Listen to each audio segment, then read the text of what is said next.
Hi friends, welcome back to our channel. நம்ம சேனலை subscribe பண்ணாதவங்க சப்ஸ்கிரைப் பண்ணிக்கோங்க. மறக்காமல் லைக் பண்ணி சப்போர்ட் பண்ணுங்கள்.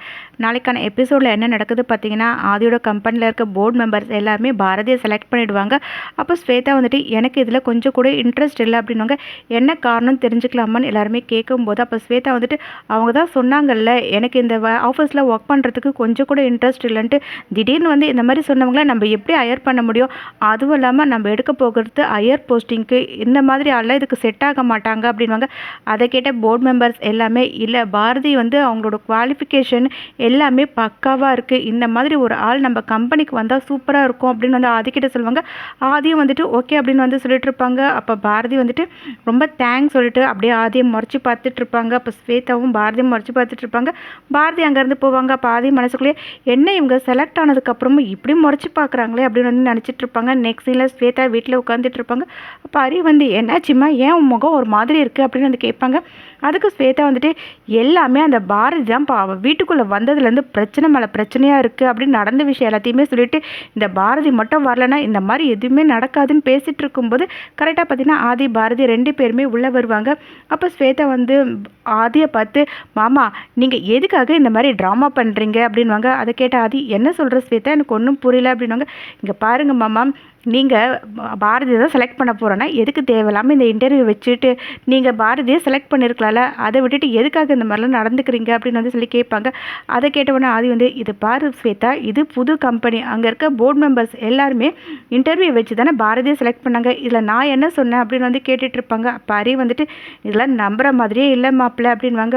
உடனே ஆதி வந்து, இங்கே பாருங்கள், ஒரு சில விஷயங்கள் நம்பி தான் ஆகணும், நான் இது எதுவுமே நம்ம கையில் இல்லை அப்படின்னு சொல்லிட்டு இருப்பாங்க. அப்போ பாரதி வந்துட்டு, நான் ஆதியோட ஒய்ஃபாக வந்து இந்த வேலைக்கு போகலை, நான் ஆதியோட ஒய்ஃபுன்றதும் அந்த கம்பெனியில் யாருக்கும் இனியும் தெரிய போகிறதும் கிடையாது. அதை கேட்ட ஆதி, ஏன் பாரதி இப்படிலாம் சொல்கிறீங்க, இவங்க பேச்சு கேட்டுக்கிட்டு அப்படின்வாங்க. அதை கேட்ட உடனே பாரதி, எனக்கு செல்ஃப் ரெஸ்பெக்ட் ரொம்ப முக்கியம், அதை டச் பண்ணிட்டாங்க, அதனால் நான் கண்டிப்பாக நான் யாருன்றதை ப்ரூவ் பண்ணி காட்ட தான் போகிறேன், இதுக்கு மேலே இதை பற்றி நம்ம எதுவுமே பேச வேண்டாம்னு சொல்லிட்டு ரெண்டு பேருமே அங்கேருந்து கிளம்பி போயிடுவாங்க. நெக்ஸ்ட் சீனில் பார்த்தீங்கன்னா ஆதி ரூமில் உட்காந்து ஃபோன் பார்த்துட்ருப்பாங்க. அப்போ பாரதி ஃப்ரெஷ்ஷப் ஆகிட்டு, வாங்க ஆதி சாப்பிட போகலாம், எனக்கு ரொம்ப பசிக்குது அப்படின்னு வந்து கூப்பிடுவாங்க. ஆதி எதுவுமே கண்டுக்காமல் அவர் பாட்டுன்னு ஃபோனை பார்த்துட்ருப்பாங்க. அப்போ பாரதி வந்துட்டு, என்ன ஆதி, நான் கூப்பிட்றது உங்களுக்கு காதில் கேட்கவே இல்லையா, சரி நான் போயிட்டு உங்களுக்கு சாப்பாடு கொண்டு வரேன்னு சொல்லிட்டு அங்கேருந்து போவாங்க. உடனே ஆதி பாரதியை நிறுத்திட்டு, இருங்க, நீங்கள் யார் எனக்கு இதெல்லாம் பண்ணுறதுக்கு அப்படின்னு வந்து கேட்பாங்க. என்ன ஆதி பேசுகிறீங்க, நான் உங்களோட பொண்டாட்டி அப்படின்வாங்க. அதை கேட்ட ஆதி வந்துட்டு, என்ன பாரதி, இப்போ தான் வந்து நீங்கள் என்னோட பொண்டாட்டின்றது தெரியும், ஆஃபீஸில் யாரோ தெரியாத மாதிரி நடந்துக்கிட்டீங்களே அப்படின்னு வந்து கேட்பாங்க. அதை கேட்ட உடனே பாரதி, என்ன ஆதி சின்ன குழந்தை மாதிரி பேசிகிட்டு இருக்கீங்க, அது ஆஃபீஸ், நான் இங்கே உங்களோட ஒய்ஃபு, உங்களுக்கு என்ன உரிமை வேணும்னாலும் இருக்குது என்கிட்ட அப்படின்வாங்க. அதை கேட்ட உடனே ஆதி, ஓ அப்போ எனக்கு எல்லா உரிமையும் இருக்குல்ல உங்ககிட்டன்னு சொல்லிட்டு பாரதியை கட்டி பிடிச்சிப்பாங்க. அப்போ பாரதி வந்துட்டு, என்ன ஆதி பண்ணுறீங்க, வாங்க சாப்பிட போகலாம் அப்படின்வாங்க. நானும் அதை தாங்க கேட்டேன் அப்படின்னு வந்து ஆதி சொல்லிட்டு இருப்பாங்க. இங்கே பாருங்க ஆதி, நீங்கள் ஒரு விஷயத்தை மட்டும் புரிஞ்சுக்கோங்க, நான் வேலைக்கு போக வேண்டியது ரொம்ப முக்கியம், ஏன்னா இப்போ வீட்டில் நடந்த விஷயம் எல்லாமே உங்களுக்கு தெரியும் தானே அப்படின்வாங்க. அதை கேட்டால் ஆதி வந்துட்டு, இல்லை பாரதி, எனக்கு சுத்தமாக இதில் இன்ட்ரெஸ்ட்டே இல்லை, நீங்கள் இந்த வீட்லேயே இருந்துறீங்களே அப்படின்வாங்க. அதுக்கு பாரதி வந்து, இங்கே பாருங்க ஆதி, நான் ஆஃபீஸ்க்கு போகிறது உங்களுக்கு பிடிக்கல, அதனால தான் உங்களுக்கு இந்த மாதிரி எல்லாமே தோணுது, ஒருவேளை நான் ஆஃபீஸுக்கு போகிறது உங்களுக்கு பிடிச்சிருந்ததுன்னு வச்சுக்கோங்களேன், கண்டிப்பாக நான் போகிறத நீங்கள் வேண்டான்னு சொல்லவே மாட்டீங்க, நான் என்ன ஆசைப்பட்டாலும் உங்களுக்கு அதை நிறைவேற்றி வைக்கிறது தானே உங்களோட ஆசை, இப்போ மட்டும் ஏன் ஆதி இந்த மாதிரிலாம் நடந்துக்கிறீங்க ப்ளீஸ். அதை கேட்ட உடனே ஆதி பாரதி கிட்ட, நீங்கள் நம்ம கம்பெனிலேயே வந்து எம்டியாக ஒர்க் பண்ணலாம்ல அப்படின்னு சொல்லி கேட்பாரு. அதுக்கு பாரதி வந்துட்டு, இல்லை ஆதி, நான் பேசிக்கில் இருந்து எல்லாமே கற்றுக்கிட்டு அதுக்கப்புறம் எம்டியாக வந்து நீங்கள் சொன்ன மாதிரி நான் பொறுப்பை ஏற்றுக்கிறேன், நீங்கள் தானே என்னை வேலைக்கு போக சொல்லி சொன்னீங்க, வர சொல்லியிருந்தீங்க, ஆனால் நான் அப்போ வரலன்னு சொன்னேன், ஆனால் இப்போ நான் வேலைக்கு போகிறேன்னு சொல்லும்போது நீங்கள் ஏன் இந்த அளவுக்குலாம் யோசிக்கிறீங்க, எல்லாமே நல்லதாகவே நடக்கும் அப்படின்னு வந்து சொல்லிட்டு இருப்பாங்க. அதை கேட்ட உடனே ஆதியும் வந்துட்டு, இந்த மாதிரி இருக்கிறதுனால தான் எனக்கு உங்களை ரொம்ப பிடிக்குது, காரணமே இல்லாமல் நான் உங்களை லவ் பண்ணேன், ஆனால் இப்போது உங்களை காரணத்தோடு லவ் பண்ணுறேன், உங்களை நான் இன்னுமே ரொம்பவே லவ் பண்ணுவேன் அப்படின்னு சொல்லிட்டு இருப்பாங்க. அதை கேட்டவனே பாரதி, நீங்கள் என்னை ஆச்சரியப்பட வச்சுக்கிட்டே இருக்கீங்க ஆதி, ஒவ்வொரு தடவையும் நீங்கள் பண்ணுறதெல்லாம் பார்க்கும்போது என்னடா இது, இவர் இப்படிலாம் இருக்காருன்னு என்னால் நம்பவே முடியல தெரியுங்களா, என் காதலை விட உங்கள் காதல் தான் ரொம்ப பெருசு, நான் என் காதலால் உங்களை ஜெயிக்கணும் அப்படின்னு வந்து சொல்லுவாங்க. அதை கேட்ட ஆதி, ஐ எம் வெயிட்டிங் சொல்லிட்டு ரெண்டு பேருமே அங்கேருந்து போவாங்க. நெக்ஸ்ட்டில் பார்த்தீங்கன்னா டாக்டர் வீட்டுக்கு வருவாங்க. அதை பார்த்து அறிவு செம்மையாக ஷாக் ஆகிட்டு, என்ன இவர் வேறு இங்கே வந்திருக்காரு, பாரதி பாரதி வரை வீட்டில் இருக்கா, பார்த்தா அவ்வளோதான் வந்து யோசிச்சுட்டு இருக்கும்போது அப்போ டாக்டர் வந்து இங்கே ஒரு வேலை விஷயமா வந்து வீட்டில் இருக்க எல்லாரையும் பார்த்துட்டு போகலான்னு வந்து ஆதி இல்லையா அப்படின்னு வந்து கேட்பாங்க. வீட்டில் யாருமே இல்லை அப்படின்னு வந்துட்டு அறிவு சொல்லிட்டு இருக்கும்போது ஸ்வேதா வருவாங்க. என்ன யாருமே இல்லைன்னு சொன்னீங்க, ஸ்வேதா வராளே அப்படின்னு வந்து கேட்கும்போது அதுவா ஏதோ ஒரு யோசனையில் சொல்லிட்டேன் அப்படின்னு வந்து பேசிட்டு அப்படியே பார்த்தீங்கன்னா ஸ்வேதாக்கும் கண்ணை காட்டிகிட்டே இருப்பாங்க. அதுக்குள்ளேயும் பார்த்தீங்கன்னா ஆதி கீழே இறங்கி வந்துட்டு என்ன டாக்டர் எப்படி இருக்கீங்க அப்படின்னு வந்து விசாரிப்பாங்க.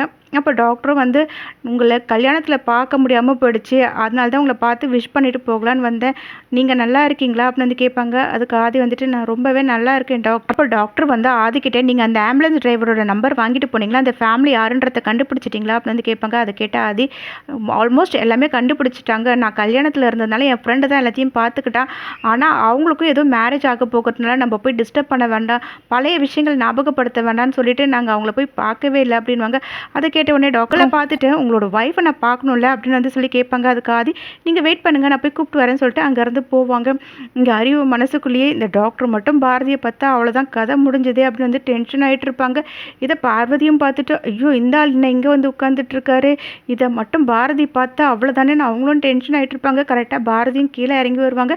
டாக்டர் பாரதியை பார்த்த உடனே செம்ம ஷாக் ஆகிடும். ஆதி டாக்டர் கிட்ட இவங்க தான் என்னோட ஒய்ஃப் அப்படின்னு வந்து இன்ட்ரோ கொடுப்பாங்க. அப்போ பாரதியும் டாக்டர் கிட்ட ரொம்ப தேங்க்ஸ் டாக்டர், நீங்கள் ஆதியோட உயிரையே காப்பாற்றி கொடுத்துருக்கீங்க, அந்த ஆர்ட் கொடுத்தவங்கள நாங்களும் வந்து பார்க்கணுன்னு எவ்வளோ ட்ரை பண்ணிகிட்ருக்கோம், ஆனால் அவங்கள எங்களால் பார்க்க முடியாமல் போயிடுச்சு, கல்யாணம் வேறு அவங்களுக்கு நடந்ததுன்னு கேள்விப்பட்டேன், ரொம்ப சந்தோஷமாக இருக்குது அப்படின்வாங்க. அதை கேட்டவுடனே டாக்டர் ஒரு சிலரங்க வந்து நம்ம பார்க்காம இருக்கிறோன்னா அது கடவுள் வந்து அவங்கள பார்க்க வேண்டாம்னு நமக்கு சொல்கிறாரு, அதுவும் நல்ல விஷயம் தானே, ஒரு சில விஷயங்கள் நமக்கு தெரியாமல் இருக்கிறதும் நல்லது தான், எது எது எப்பப்போ நடக்கணும்னு இருக்கோ அது அப்பப்போ தான் நடக்கும், சரி நான் கிளம்புறேன்னு சொல்லிட்டு அறிவை வெளியே கூப்பிட்டு டாக்டர் வெளியே வருவாங்க.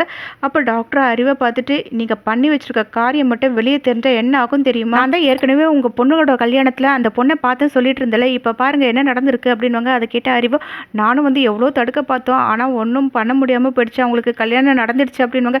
அப்போ டாக்டர் வந்துட்டு எனக்கு இப்போ தான் ஒரு விஷயம் புரியுது, அடிக்கடி ஆதி என்கிட்ட வந்துட்டு எனக்கு இதயம் கொடுத்தவங்க வந்து எனக்கு பக்கத்தில் இருக்கிறதாவும் அடிக்கடி வந்து இதயம் துடிக்கிறதாவும் வந்து என்கிட்ட சொல்லிட்டு இருந்தார் அப்படின்னாங்க. அதை கேட்ட அறிவு வந்துட்டு நீங்கள் தான் அதெல்லாம் வந்துட்டு உண்மையிலன்னு சொன்னீங்களே அப்படின்னு வந்து கேட்பாங்க. அதை கேட்ட டாக்டர் வந்துட்டு நானும் சில சர்ச்லாம் பண்ணதுக்கு அப்புறம் தான் எல்லாத்தையுமே கண்டுபிடிச்சு இந்த மாதிரி இதயம் கொடுத்தவங்களுக்கு சம்மந்தமானவங்க அவங்கள தேடி போய் பார்த்துருக்காங்க, இது எல்லாமே சயின்டிஃபிக்காக நடந்தும் இருக்குது அப்படின்வாங்க.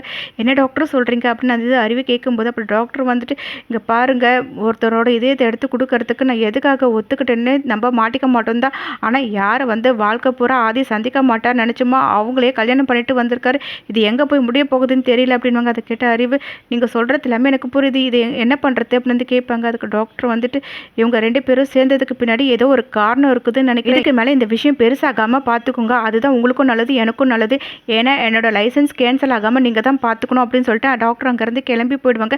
நெக்ஸ்ட் சீனில் பார்த்தீங்கன்னா ஆதி ரூமில் வந்து டாக்டர் பேசிட்டு போன எல்லாத்தையுமே யோசிச்சு பார்த்துட்டு இருப்பாங்க. என்ன ஆதி யோசிச்சுட்டு இருக்கீங்கன்னு பாரதி போய் கேட்பாங்க. அதுக்கு ஆதி வந்துட்டு எனக்கு ஆர்ட் கொடுத்தவங்க யாருன்னு கண்டுபிடிக்கிறதுக்காக போன அந்த லாஸ்ட் மூமெண்ட் மிஸ் ஆகிடுச்சு, சில சமயம் டாக்டர் சொன்ன மாதிரி அவங்கள பார்க்காம இருக்கிறதே நல்லதாக தோணுது எனக்கு அப்படின்னு பாரதி வந்து ஆதிக்கிட்டே நீங்கள் உண்மையாக அவங்கள பார்க்கணுன்னு மனசார தோணுதுன்னு நினச்சிங்கன்னு வச்சுக்கோங்களேன், அவங்க எங்கே இருந்தாலும் தேடி கண்டுபிடிச்சி உங்கள் முன்னாடி கொண்டு வந்து நான் நிறுத்துறேன் அப்படின்வாங்க. அது கேட்ட ஆதி வந்து ஏன் அப்படின்னு வந்து கேட்கும்போது அதுக்கு பாரதி வந்து இதில் என்னோட சுயநலமும் இருக்குது, எனக்கு பிடிச்சவரோட இதையும் துடிக்கிறதுக்கு காரணம் யாருன்றதை நானும் தெரிஞ்சுக்கிறதுக்காக ஆசைப்படுறேன், இதை நான் நமக்காக தான் பண்ணுறேன், வேறு யாருக்காகவுமே கிடையாது அப்படின்னு சொல்லிட்டு இருப்பாங்க. அதை கேட்ட ஆதி சந்தோஷப்படுவார். இப்படி இந்த எபிசோடு உண்டாக்கும்.